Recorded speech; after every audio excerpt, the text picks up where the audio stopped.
जय श्रीमन नारायण। सनातन धर्म में एकादशी तिथि भगवान विष्णु को बेहद प्रिय है। पंचांग के अनुसार माघ महीने की एकादशी तिथि को ही षटतिला एकादशी के नाम से जाना जाता है। इस दिन भगवान विष्णु के संग माता लक्ष्मी की पूजा व्रत करने का विधान है। इस साल 2025 में षटतिला एकादशी 25 जनवरी को पड़ रहा है। ऐसे में जो लोग षटतिला एकादशी का व्रत करना चाहते हैं उन्हें षटतिला एकादशी का व्रत कथा का पाठ अवश्य ही करना चाहिए, वरना पूजा का पूर्ण फल प्राप्त नहीं होता। इस वर्ष साल 2025 में 25 जनवरी को षटतिला एकादशी व्रत रखा जाएगा।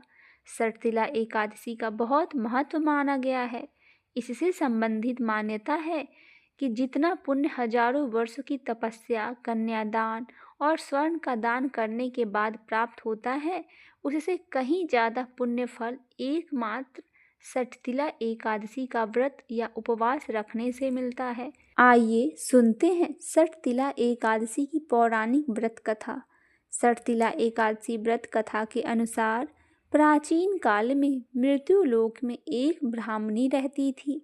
वह सदैव व्रत किया करती थी। एक समय वह 1 महीने तक व्रत करती रही। इससे उसका शरीर अत्यंत दुर्बल हो गया। वह अत्यंत बुद्धिमान थी, लेकिन उसने कभी देवताओं या ब्राह्मणों को निमित्त अन्न या धन का दान नहीं किया था। इससे भगवान ने सोचा कि ब्राह्मणी ने व्रत आदि से अपना शरीर शुद्ध तो कर लिया, अब इसे विष्णु लोक तो मिल ही जाएगा, परंतु इसने कभी अन्न का दान नहीं किया, इससे इसके तृप्त होना कठिन है। ऐसा सोचकर भगवान ने भिखारी का वेश धारण करके उस ब्राह्मणी के पास आए और उससे भिक्षा मांगने लगे। ब्राह्मणी बोली, महाराज किस लिए आए हो? भगवान ने कहा, मुझे भिक्षा चाहिए। इस पर उसने एक मिट्टी का ढेला उनके भिक्षा पात्र में डाल दिया और उसे लेकर प्रभु स्वर्ग लौट आए। कुछ समय बाद ब्राह्मणी भी शरीर त्याग कर स्वर्ग में आ गई। उस ब्राह्मणी को मिट्टी का दान करने से स्वर्ग में सुंदर महल मिला, परंतु उसने अपने घर को अन्न आदि सब सामग्रियों से शून्य पाया। ब्राह्मणी घबराकर भगवान के पास आई और कहने लगी कि भगवान, मैंने अनेक व्रत आदि से आपकी पूजा की, परंतु फिर भी मेरा घर अन्न आदि सब वस्तुओं से शून्य है। इसका क्या कारण है? इस पर भगवान बोले, पहले तुम अपने घर जाओ, देव स्त्रियां आएंगी तुम्हें देखने के लिए। पहले उनसे षटतिला एकादशी का पुण्य और विधि सुन लो, तब द्वार खोलना। ऐसा वचन सुनकर वह अपने घर गई। जब देव स्त्रियां आई और द्वार खोलने को कहा तो ब्राह्मणी बोली, आप मुझे देखने आई है तो षटतिला एकादशी का महात्म्य मुझे कहिए। उनमें से एक देव स्त्री ने षटतिला एकादशी का महात्म्य सुनाया।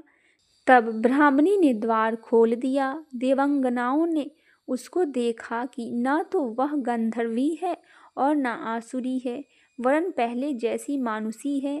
उस ब्राह्मणी ने उनके कथनानुसार षटतिला एकादशी का व्रत किया। इसके प्रभाव से वह सुंदर और रूपवती हो गई तथा उसका घर अन्न आदि समस्त सामग्रियों से युक्त हो गया। इसी कारण हर मनुष्य को षटतिला एकादशी का व्रत और किसी भी तरह का लोभ न करके तिल आदि का दान करना चाहिए। इससे अनेक प्रकार के कष्ट, दुर्भाग्य, दरिद्रता दूर होकर मोक्ष को प्राप्त होते हैं।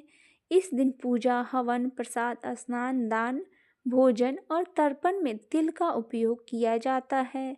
इसीलिए ऐसा माना जाता है कि जो भी व्यक्ति षटतिला एकादशी का व्रत कर तिल और अन्न का दान करता है, उसे वैभव और मुक्ति की प्राप्ति होती है।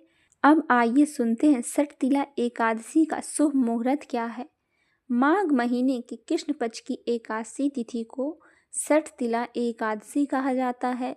षटतिला एकादशी का तिथि 24 जनवरी को शाम 7:25 पर शुरू हो जाएगी और तिथि का समापन 25 जनवरी को रात 8:31 पर होगा। उदया तिथि के अनुसार षटतिला एकादशी का व्रत 25 जनवरी दिन शनिवार को रखा जाएगा। सठतिला एकादशी का पारण का समय है 26 जनवरी को सुबह 7:12 से लेकर 9:21 तक रहेगा।